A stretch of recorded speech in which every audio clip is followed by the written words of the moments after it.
semua. Semoga hari ini kita tetap sehat dan selalu dalam lindungan Allah Subhanahu wa Ta'ala. Ketemu lagi dengan Bu Roli. Hari ini kita akan melanjutkan pembelajaran kita di tema 7, yaitu benda, hewan, dan tanaman di sekitar kita. Ya, nah anak-anak, di tema 7 ini kita akan banyak belajar tentang makhluk hidup dan ciri-cirinya, kemudian dan benda tak hidup beserta ciri-cirinya. Namun sebelum kita masuk ke tema 7, kita berdoa terlebih dahulu agar apa yang kita pelajari hari ini membawa manfaat bagi kita semua. Baik, kita membaca doa bersama-sama ya dengan membaca basmalah. Bismillahirrahmanirrahim. Baik anak-anak, di tema 7 ini kita akan mengenal banyak benda. Nah, tujuan pembelajaran di tema 7 ini adalah mengenal lambang dan bunyi dari sila keempat, kemudian mempraktekkan panjang pendek bunyi dalam sebuah lagu, kemudian mengenal ciri-ciri benda hidup dan benda tak hidup, kemudian mengenal gerak kombinasi. Apa sih itu gerak kombinasi? Nanti kita akan belajar di sana.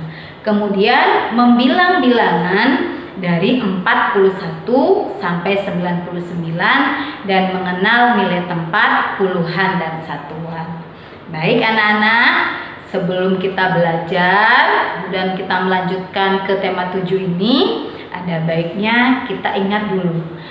Kalau kita berangkat ke sekolah dengan menggunakan seragam, tentunya kita tidak lupa membawa topi. Ya, tapi kalau di sekolah Muhammadiyah kita menggunakan peci, kecuali menggunakan baju HW, jadi kita menggunakan topi. Masih ingat kan lagu Topi Saya Bundar? Kita nyanyi sama-sama dulu ya. Baik, 1, 2, 3. Yang di rumah juga ikut nyanyi ya.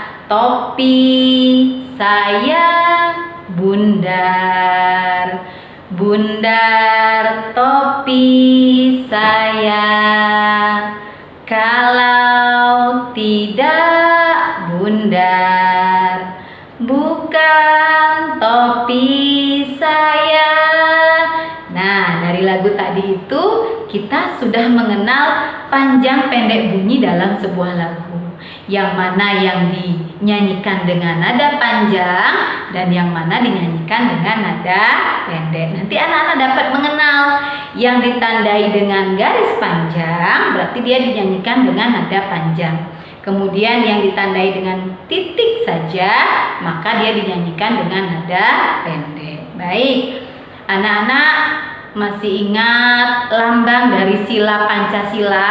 Yang pertama yaitu ketuhanan yang Maha Esa, simbolnya bintang. Kedua, kemanusiaan yang adil dan beradab, simbolnya rantai. Ketiga, persatuan Indonesia, simbolnya pohon beringin. Nah, yang keempat, hari ini kita akan belajar simbol dari sila keempat yaitu kepala banteng. Ya, bunyinya apa? Kerakyatan yang dipimpin oleh hikmat, kebijaksanaan dalam permusyawaratan perwakilan. Kalau kepala banteng, kemudian jam dinding ya anak-anak ya, kemudian rantai, kemudian bintang ya, itu termasuk benda hidup atau benda tak hidup. Nanti kalian bisa lihat dia termasuk benda hidup atau benda tak hidup. Kemudian ada pohon beringin, ada padi dan kapas, itu termasuk benda hidup atau benda tak hidup. Anak-anak bisa membedakan mana benda hidup dan mana benda tak hidup. Karena benda hidup dia punya ciri, jadi bisa tumbuh, dapat berkembang biak, dapat bergerak, kemudian memerlukan makanan seperti kita. Jadi kita jika tidak makan, jadi kita tidak bisa bertahan hidup. Ya. Kemudian kalau benda mati kayak jam dinding, walaupun dia berjalan tetapi dia tidak memerlukan makan. Jadi dia berjalan hanya memerlukan baterai dan dia tidak dapat berkembang biak. Jadi dia termasuk benda mati. Jadi anak-anak sudah tahu mana ciri benda hidup, mana ciri benda mati, dan mana contohnya benda hidup dan mana benda tak hidup. Kemudian dari bunyi sila keempat, kita di sekolah biasanya bersama-sama dengan teman kita. Ya, kerakyatan yang dipimpin oleh hikmat kebijaksanaan dalam permusyawaratan perwakilan. Jadi kita bermusyawarah di sekolah, ya anak-anak ya. Kemudian berdiskusi jika kita tidak mampu menyelesaikan masalah. Jadi itu termasuk contoh pengamalan dari sila keempat. Berdiskusi, kemudian memilih ketua kelas, itu termasuk contoh pengamalan dari sila keempat. Nah, anak-anak, dari benda-benda yang kita hitung tadi, yang kita sebutkan tadi, seperti ini ada gambar ayah. Ayah ini termasuk benda hidup, ya, karena dapat bergerak, kemudian dapat berkembang biak, kemudian memerlukan makanan. Jadi dia termasuk benda hidup. Contohnya apa lagi? Gajah termasuk juga benda hidup karena dia memerlukan makanan dan menghasilkan keturunan atau berkembang biak. Kemudian ada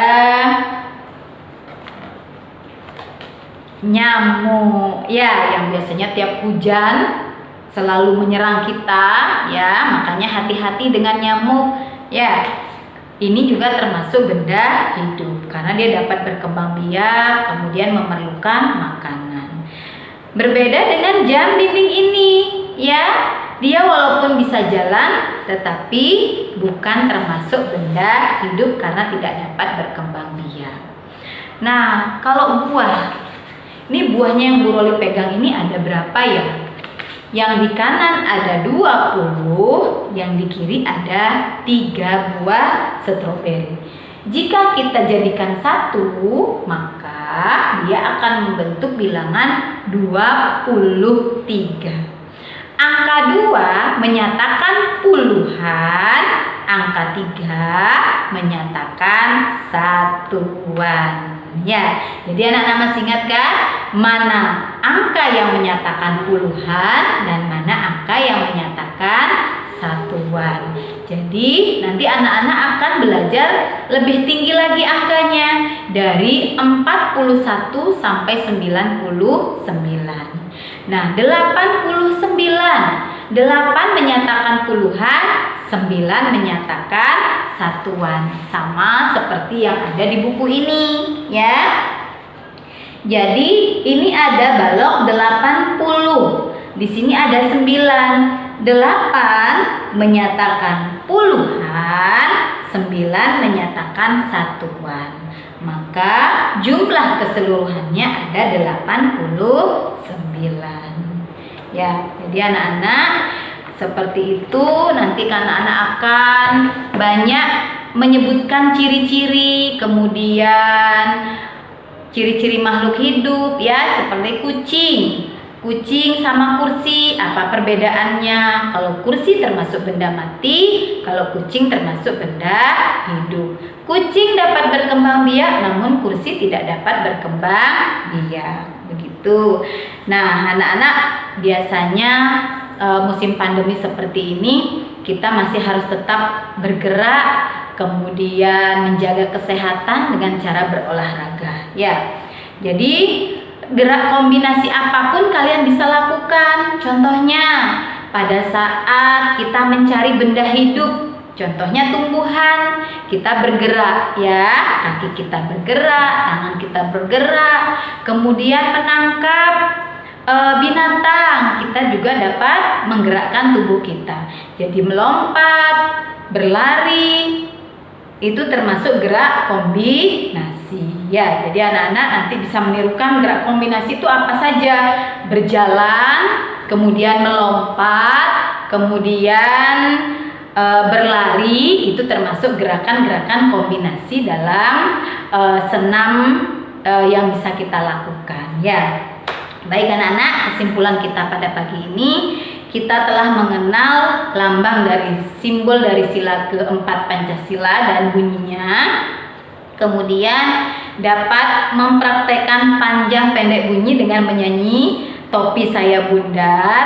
Anak-anak dapat menyanyikan lagi nanti di rumah bersama mamahnya atau adiknya. Kemudian kalian sudah mengenal tadi bahwa ciri makhluk hidup adalah tumbuh, berkembang biak, memerlukan makanan, dan bergerak. Ya, kemudian cirinya benda mati apa? Tidak dapat berkembang biak dan tidak memerlukan makanan. Kemudian gerakan kombinasi itu apa saja, yaitu berjalan, berlari, dan melompat yang bisa kita tirukan setiap harinya di rumah untuk menambah imunitas tubuh kita di musim pandemi seperti ini. Dan anak-anak udah tahu yaitu bilangan puluhan mana yang menempati satuan ya. Jadi 23. Angka 2 ini termasuk puluhan, angka 3 ini termasuk satuan. Mudah-mudahan video kali ini yang singkat ini sangat bermanfaat bagi kalian. Jangan lupa ditonton sampai habis, dan nanti tugas untuk hari Senin akan Bu Guru kirim melalui WA Group. Terima kasih anak-anak semua. Kita tepuk semangat dulu ya sebelum kita tutup videonya. Tepuk semangat. Semangat. Semangat. Terima kasih anak-anak semua di rumah. Tetap sehat. Insya Allah kita ketemu lagi bertatap muka di bulan April, insya Allah. Tetap semangat. Wassalamualaikum warahmatullahi wabarakatuh.